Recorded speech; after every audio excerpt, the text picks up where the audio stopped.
Hi guys, here is a book review for this book, The Little Shop of Happy Ever After Where Dreams Come True. This book is about a lady who has basically wants to go on an adventure and get out of the rut that she's stuck in. And it's based in Birmingham. And I don't know if it's a true story or not. I haven't looked into that.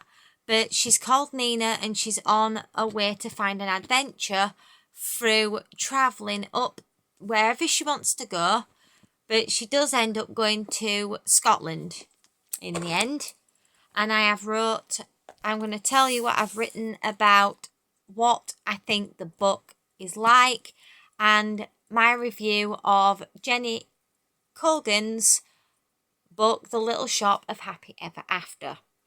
So the book is 38 chapters and I rated the book overall as a rating of 5 stars, an enjoyment of 5 stars, and ease of read 5 stars. Sorry if I look down, I'm looking at my book. The overall impressions of the book was a future dream from working in a small library to travelling to Scotland with a van that she bought to living on a farm in a little house that got made on a farm. And then before that, she stayed in a public house, such as a pub. She finds herself falling for a man in Scotland called Marek, who drives a train on night shifts to stock shelves in shops. And they end up sharing poetry in books, sharing letters, and then found out he's got a family in another country. She finds out he's Latvian and he has I think it's either a wife or a girl, I'm not sure which, and he has a son, which then she doesn't like being around him anymore. And when he tells her that he doesn't like living here anymore and he wants somewhere else to go, she doesn't talk to him anymore and he disappears and he basically gets sent back to his own country. And then she finds herself enjoying Scotland when she meets Farmer Lennox and finds herself enjoying his company too much to find Lennox is married and is in the middle of getting divorced from Kate while he moves from Scotland, who's moved from Scotland and are broken up but wants to buy the farm. So basically his partner is currently divorcing from, which is Kate. He ends up having back and forth arguments with Kate, but then also likes the company of Nina and the farm itself. And he ends up not leading her on because she talks to him more than he talks to her, but he definitely shows he wants company, but he is shy.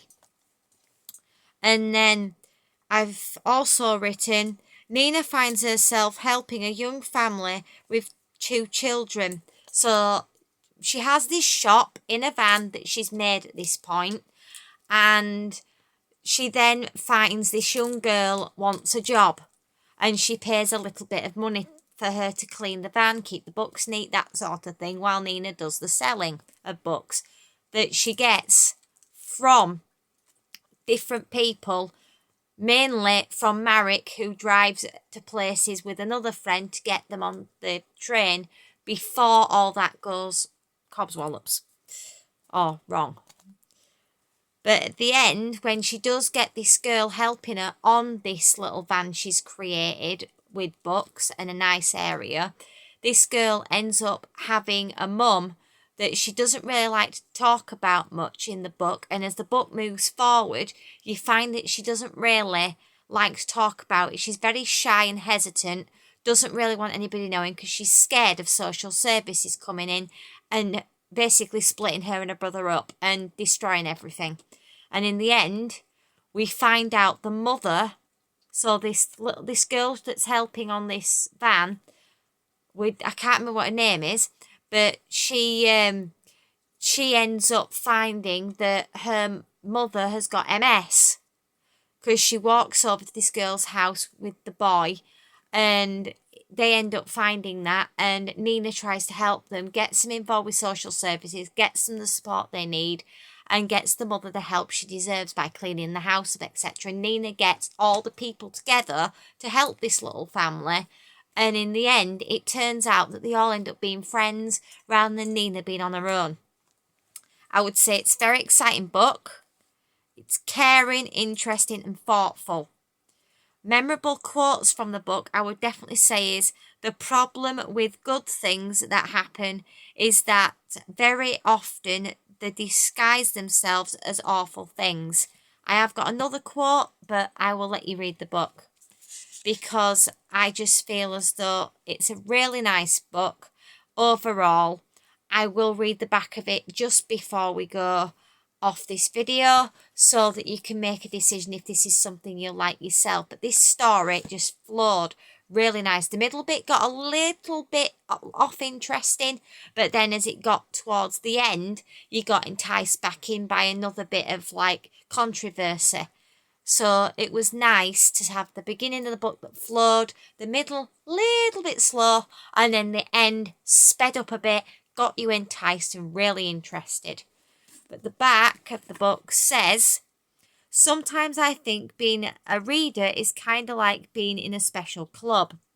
Like we know that there's nothing better than curling up with a good book in front of the fire, or on a sun lounger or under a tree.